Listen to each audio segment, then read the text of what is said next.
はい、皆さんこんにちは。いつも動画をご覧いただきありがとうございます。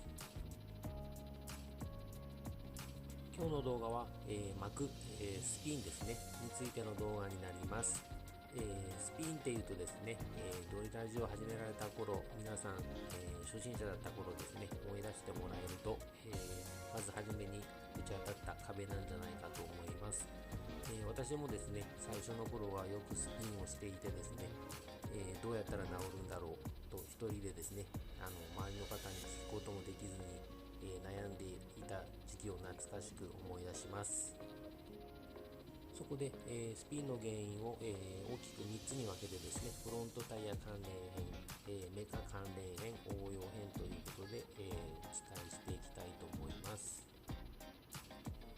まずはフロントタイヤ関連編ということで、1番から6番まで私が思いつくものを挙げてみました。特に1番ですね、フロントタイヤの接触。これはですね、ロアーム、アッパーム、ターンバックル、あるいはダンパー、ボディ等に、接触するっていうとですね、これでタイヤがロックして、ぐるっと回ってしまうということになります。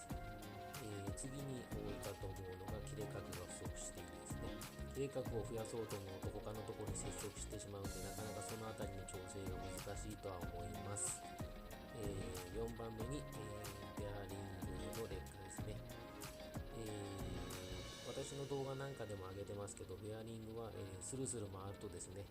それだけで走り全然違ったものになりますので、よかったら動画の方も参考にしていただいて、ベアリングの方、スルスルということで、セッティングしてもらったらいいかと思います。あと5番目にフロントのリバウンドが多すぎる。これはですね、フロントのリバウンドが多いことによって、フロントが浮いたような感じになって、軸にしてくると回るっていうことをですね、よく見かけます。あと6番目のキャスター角のつけすぎ。これはキャスター角つけすぎるとですね、角が当たってしまうので、路面によっては、くるっと回る原因になってしまうかと思います。次にメカ関連編です。3つ挙げてみました。1つ目がメカの動作不良ですね。これは、サーボとかジャイロですね。その辺りがきちんと作動していないと、ハンチング等もそうなんですけど、やっぱきちんとですね、フロントが作動してくれなくてスピンの原因になるかと思います。2つ目にアンプのセッティングですね。メーカーによってですね、パンチとかですね、アクセレーション、スタートパワーとか、呼び方いろいろあるかと思うんですけども、その辺を上げてしまうと、スピンの原因になる場合もありますので、一回見直してもらうとですね、いい結果になるかと思います。3番目に過度な排気や低ターンモーターの使用ですね。これ一言で言うと、中途半端な状態で、両方とも難しくなるんで、できればですね、ちょうどいいギア比とか、モーターを選択されると走りやすいかと思います。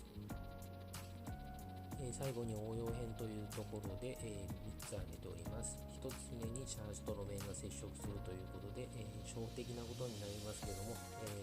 路面からですね、テープとかが出てたりとか起伏があったりしますので、シャーシが当たっていないか確認するという作業になると思います。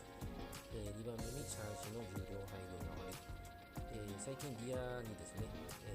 メカとか配置するのが流行ってますので、逆にですね、難しくなっているのかなと個人的には思っています。3番目にフロントとリアの、タイヤのグリップの差ですね。中にはですね、